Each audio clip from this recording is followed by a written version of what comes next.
आखिर रात को 1:45 बजे भयंकर ठंड में सोमता गांव में वो घूम रहा शख्स कौन था? अभी आप देखेंगे वीडियो में।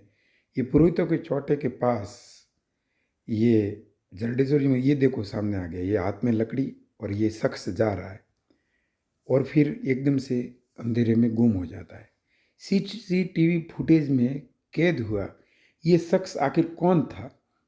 इसके बारे में दोस्तों तमाम तरह के कयास लगाए जा रहे हैं। इस वीडियो को जब आप बार बार देखेंगे तो आप खुद हैरत में ऐसा लगेगा कि ये शख्स कौन था, किधर से आया और एकदम से किधर से ये चला जाता है, और वो भी ऐसी भयानक ठंड में, भीषण ठंड में, ऐसी सर्दियों में रात को 1 बज के करीबन एक 42 मिनट, 1 बज के 42 मिनट के करीब कौन था आखिर वो शख्स?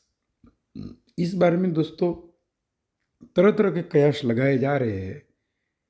तो सोमता गांव में जब इस बारे में पूछताछ हुई, किसी ने कहा कि कोई वो हो सकता है। तो जब हमने उनसे पूछा तो उन्होंने कहा मैं नहीं था, मैं रात को 2 बजे क्या करूँगा ऐसी भयंकर सर्दियों में, मैं क्यों घूमूंगा।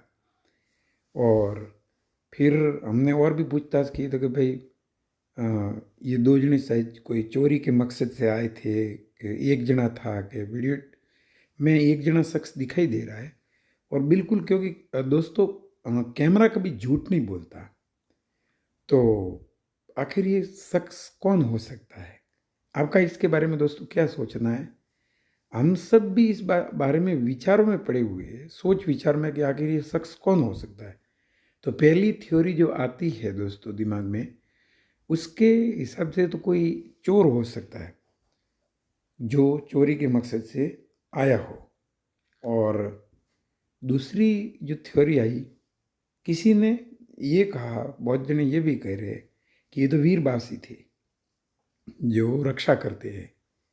तो जरडेश्वरी महादेव जी भी इधर है, जरडा जी बासी, तो उस साइड से ये आ रहा है। तो किसी ने कहा कि कोई फरिश्ता था, कोई देव आत्मा थी। तो तरह तरह की बातें, तरह तरह के कयास लोगों के बीच में। लेकिन ये जरूर है कि इस घटना, क्योंकि दोस्तों कैमरा कभी झूठ नहीं बोलता, और कैमरे में ये कैद हुई है घटना, नहीं तो लोग कहते, विश्वास ही नहीं करते कि ऐसा कैसे हो सकता है। लेकिन आखिर ये शख्स कौन हो सकता है दोस्तों? वक्त ऐसा है कि हम सबको सजग, सावधान और सतर्क रहने की बहुत ज़रूरत है। और विशेष तौर से सर्दियों की ऐसी भीषण ठंडी रातों में, जब चारों ओर सन्नाटा होता है, तो ऐसे समय में हो सकता है कि चोरी के मकसद से चोर बाहर निकलते हैं, और निकलते भी है। तो साथियों, उनके पास में भी आपने देखा होगा कि ये जैसे ये अब ये लगिया था, क्या लकड़ी थी, के कह रहे कि भाई लकड़ी थी, और लकड़ी दिख रही दूर से। लेकिन कैमरे में कैद होता, कैमरा का एक अपना क्राइटेरिया होता है, कैमरा किस हद तक इन सीन्स को कैद करता है अपने भीतर डेटा में। लेकिन ये स्पष्ट दिख रहा है कि एक शख्स इधर से आता है और उस साइड की तरफ जाता है, और फिर वो शख्स जो होता है वो दिखना बंद हो जाता है, एक प्रकार से जैसे गायब हो गया मान लो।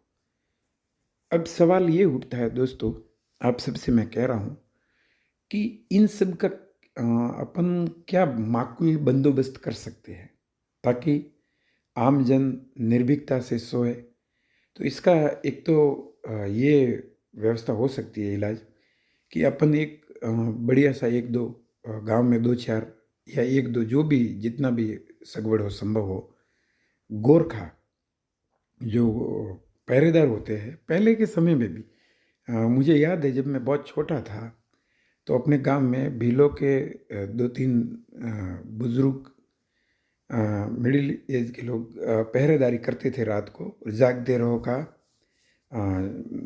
नारा लगा करके कहते थे कि जागते रहो, और पूरी रात पहरेदारी करते थे। तो इससे आम जन में एक विश्वास पैदा होता था और चैन की नींद सोती थी। अब रही बात कि अब पिछले काफ़ी वर्षों से पहरेदार वगैरह है नहीं, तो एक तरह से ऐसा लगता है कि अब पुनः पहरेदार यानी गार्ड की ज़रूरत महसूस होती है। तो साथियों, इस बात पे कमेंट बॉक्स में ज़रूर लिखना कि क्या गार्ड की पहरेदार की ज़रूरत नहीं है? अगर है तो ज़्यादा नहीं, अपन प्रत्येक घर से अगर महीने का 100-100 रुपया भी इकट्ठा कर ले, तो बढ़िया गार्ड, बढ़िया पहरेदार गोरखा आ सकते हैं, जो रखवाली भी करेंगे, रात को पहरेदारी करेंगे। तो और मेरा तो स्वयं का और ये आपका भी संभवतः इस बारे में ये आकलन हो सकता है कि पहरेदार रखेंगे तो जो, क्योंकि अपने ज़्यादातर लोग देशावर रहते हैं, तो जो घर सुने पड़े रहते हैं, वहाँ पे इस प्रकार की चोरी की घटना होने की संभावनाएं रहती है, अगर ये घटना चोरों से संबंधित है। और अगर आप ये मानते हैं कि ये वीर बावसी थे या जो भी थे, तो चूंकि अपनी अपनी आस्था है, अब आस्था के ऊपर कुछ भी बोलना एक प्रकार से दोस्तों ये होता है कि, लेकिन फिर भी अ, आज कल और आज मैंने इस संबंध में चर्चा भी की अपने कई लोगों के साथ में, तो उन्होंने यही कहा कि हमारा पहरेदार गार्ड आप गोरखा बुला लो, और जो भी पर मंथ अगर अपन 100-100 रुपया भी इकट्ठा करें, तो पूरे गांव में ज़्यादा नहीं तो 4-5 या 7-8 जैसी सगवड़ है, तो गोरखा पहरेदार लोग घूम सकते हैं। या अपने गांव के लोग भी जो ठोस लोग हैं, ठसाबंद लोग हैं, मजबूत लोग हैं, उनको अपन और आप सब हम मिल करके ऐसी व्यवस्था कर सकते हैं कि गांव में एक प्रकार से सिक्योरिटी सुरक्षा का एहसास हो। जो माताएं और बहनें, जैसे कोई कोई घर ऐसे हैं जिसमें माताएं बहनें ऐसा महसूस करती है कि अगर डर हो तो होता है, देखो इंसान होता है तो सबको महसूस तो होता ही है। तो इसका साथियों सबसे बड़ी, आपका इसके बारे में क्या सोचना है, इसके बारे में कमेंट बॉक्स में जरूर लिखें।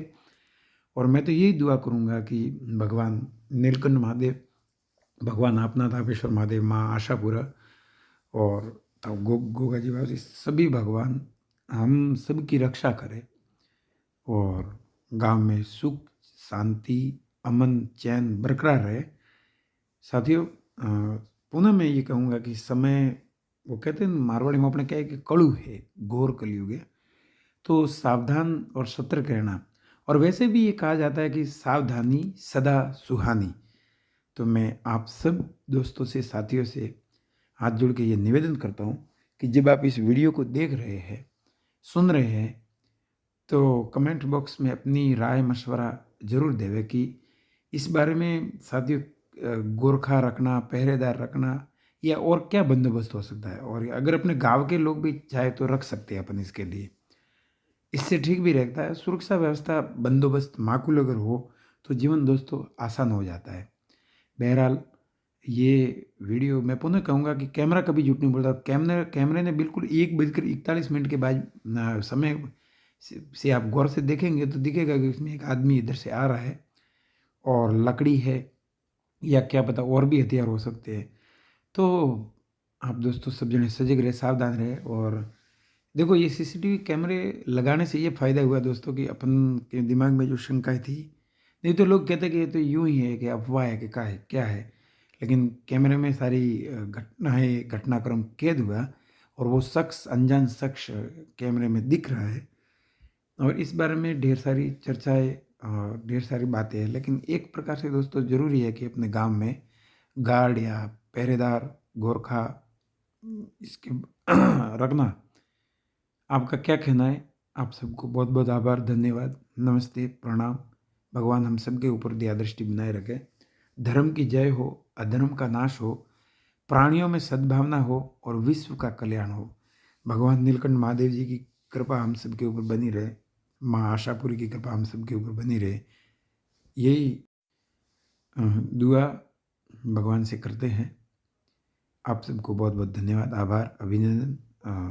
कहीं पे कोई शब्द में, किसी में वाक्य में बोलने में कोई त्रुटि हो तो क्षमा प्रार्थी है। बहुत बहुत आभार, धन्यवाद।